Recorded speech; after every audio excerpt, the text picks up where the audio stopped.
రాజకీయ పార్టీలు అధికారం గురించే పనిచేస్తాయి. ఇండివిజువల్గా పోటీ చేసినా, కలిసి పోటీ చేసినా అధికారం తీసుకురావడానికే ఇటువంటి కార్యక్రమాలు ఈ దేశంలో, రాష్ట్రంలో మనం చూసాం.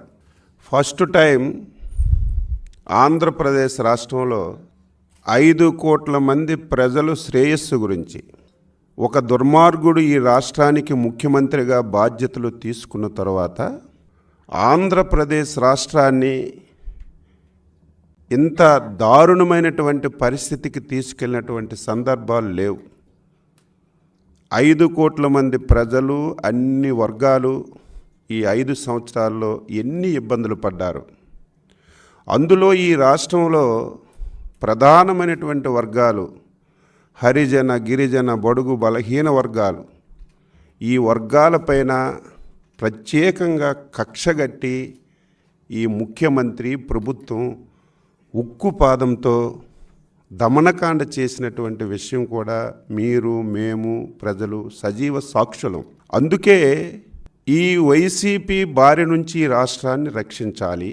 ఈ రాష్ట్రంలో ప్రతి ఒక్కరూ బాధితులే.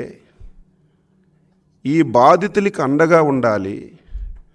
రేపు భవిష్యత్తులో మళ్ళీ రాష్ట్రానికి ఒక భరోసా తీసుకొచ్చి ముందుకు తీసుకువెళ్ళాలనే ఉద్దేశంతోనే తెలుగుదేశం పార్టీ, జనసేన పొత్తు పెట్టుకున్న విషయాన్ని ఒక్కసారి రాష్ట్ర ప్రజానీకానికి తెలియచేస్తున్నాను.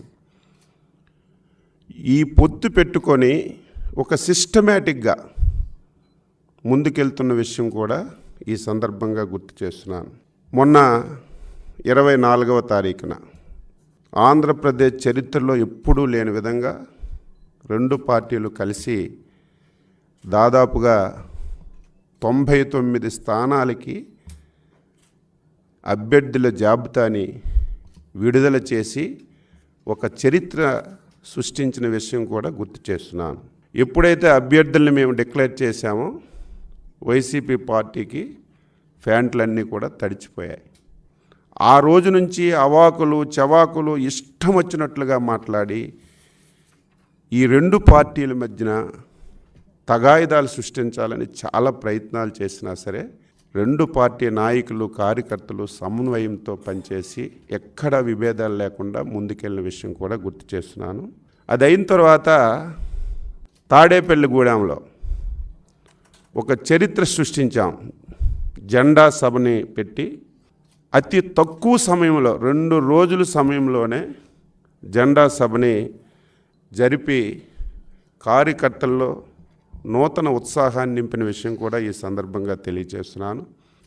నిన్న లేదు మొన్న తెలుగుదేశం పార్టీ, జనసేన కలిసి జైహో బీసీ కార్యక్రమం. ప్రతిదీ ఒక చరిత్ర, ప్రతిదీ ఒక రికార్డే.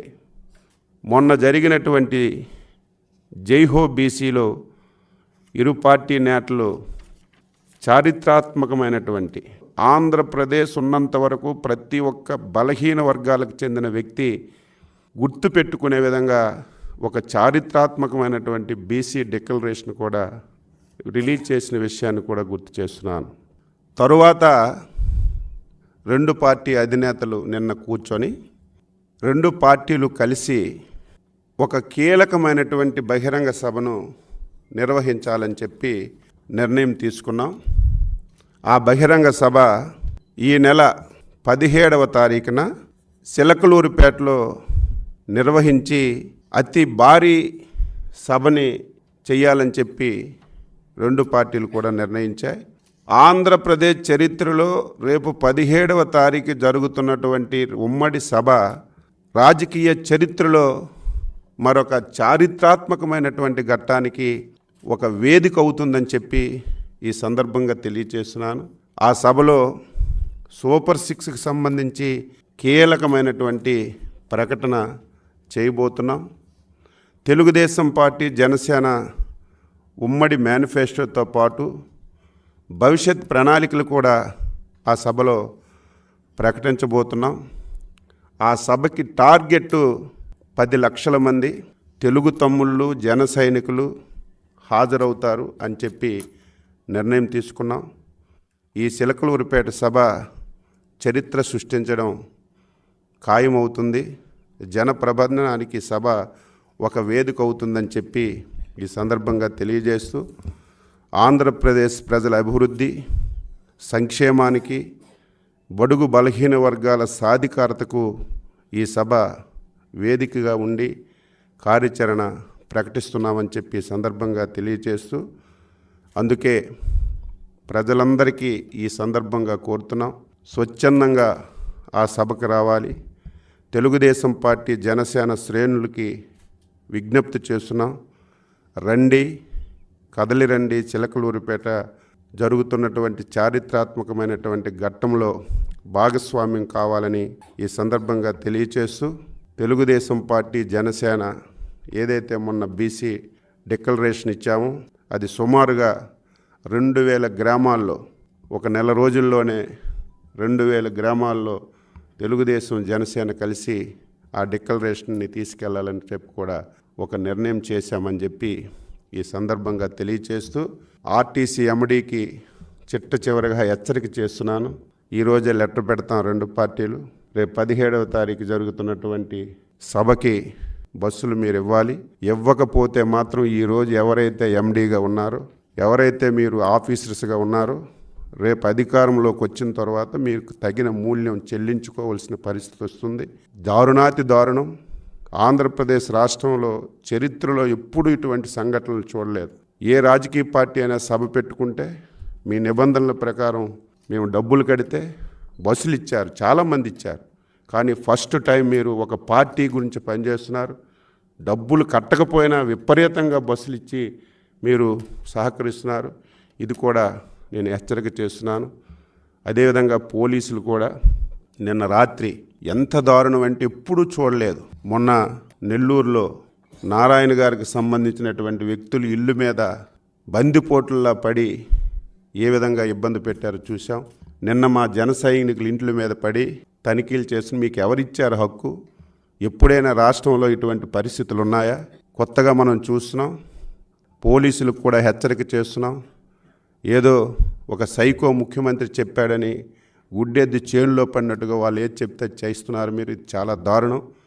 నిన్న ఏదైతే జన సైనికుల ఇల్లు మీద పోలీసులు అర్ధరాత్రి వెళ్ళి ఈ రకంగా ప్రవర్తించారో దీన్ని తెలుగుదేశం జనసేన తీవ్రంగా ఖండిస్తుంది. దీని మీద కూడా అవసరమైతే లీగల్గా ముందుకెళ్ళడానికి కూడా నిర్ణయం చేశామని చెప్పి ఈ సందర్భంగా తెలియచేస్తూ, చివరగా 4 రోజుల నుంచి ఎవరైతే సోషల్ మీడియా నిర్వహిస్తున్నటువంటి తెలుగుదేశం జనసేన కార్యకర్తలకి పోలీసులు విపరీతంగా ఫోన్లు చేస్తున్నారు. పోలీస్ స్టేషన్కి రండి, మీ మీద బైండ్ వార్ కేసులు మేము కడతామని చెప్పి చాలామంది కార్యకర్తలకి బెదిరింపులు వస్తున్నాయి. కార్యకర్తలందరికీ, జన సైనికులకి, తెలుగుదేశం పార్టీ కార్యకర్తలకి ఒకటే కోరుతున్నాం, మీరు ఎవ్వరు ఫోన్ చేసినా వెళ్ళవలసినటువంటి అవసరం లేదు.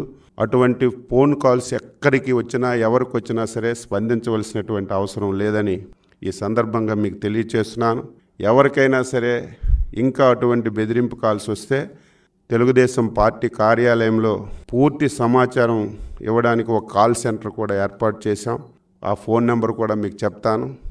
జన సైనికులారా, తెలుగుదేశం పార్టీ కార్యకర్తలారా, ఎవరైతే సోషల్ మీడియాలో పనిచేస్తున్నారో, మీకు అన్యాయంగా పోలీసుల నుంచి ఫోన్లు వస్తే మీరు స్పందించకుండా ఆ సమాచారాన్ని వెంటనే మా కాల్ సెంటర్కి పెడితే పార్టీ లీగల్గా అన్ని రకాలుగా సహాయ సహకారాలు అందిస్తుందని చెప్పి తెలియజేస్తూ 7306299999 7306299999 కాల్ సెంటర్ పనిచేస్తుంది. ఇది జన సైనికులు, తెలుగుదేశం పార్టీ కార్యకర్తలు, సోషల్ మీడియాలో ఉన్న ప్రతి ఒక్కరు గమనించమని చెప్పి కోరుతూ, మరొకసారి ఆంధ్రప్రదేశ్ రాష్ట్ర ప్రజానీకానికి, జన సైనికులకి, తెలుగుదేశం పార్టీ కార్యకర్తలకి హృదయపూర్వకంగా కోరుతున్నాను. రేపు 17వ తారీఖున చిలకలూరుపేటలో జరుగుతున్నటువంటి సభ ఆంధ్ర రాష్ట్ర చరిత్రలో ఒక నిలిచిపోయినటువంటి ఒక చారిత్రాత్మకమైనటువంటి ఘట్టానికి తెరలేపబోతుంది. ఆ సభలో ఇప్పుడే చెప్పినట్టుగా మేనిఫెస్టో కానీ, సూపర్ 6 కానీ, రేపు భవిష్యత్ కార్యాచరణ అంతా అటు తెలుగుదేశం పార్టీ జాతీయ అధ్యక్షులు శ్రీ నారా చంద్రబాబు నాయుడు గారు, పవన్ స్టార్ పవన్ కళ్యాణ్ గారు ప్రకటించబోతున్నారని చెప్పి తెలియజేస్తూ ఆ సభను విజయవంతం చేయాలి. దానికి అన్ని రకాలుగా కమిటీలు వేసుకుంటున్నాం. అక్కడ స్థల పరిశీలన కానీ, ట్రాన్స్పోర్ట్ కానీ అన్ని రకాల కమిటీలు వేసి ముందుకెళ్తామని చెప్పి తెలియజేస్తూ అందరికీ నమస్కారం.